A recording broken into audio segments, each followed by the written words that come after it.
तरफ बाबर आजम कैप्टन ज़ल्मी का, दूसरी तरफ किंग्समैन स्ट्रॉन्ग टीम यहाँ। हर बॉल पे हिस्ट्री लिखी जाएगी, हर रन पे आवाज गूंजेगी।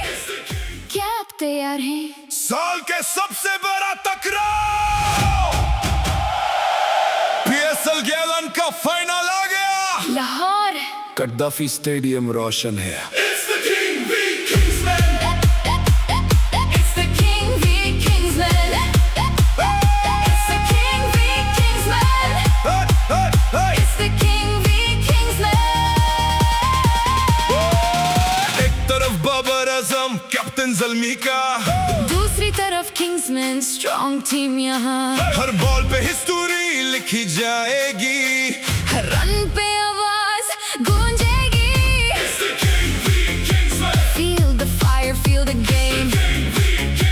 आज बनेगा लेजेंड का नाम, बताओ कौन जीतेगा आज? कमेंट्स में अपनी टीम लिखो। बाबर कितने रन्स बनेगा?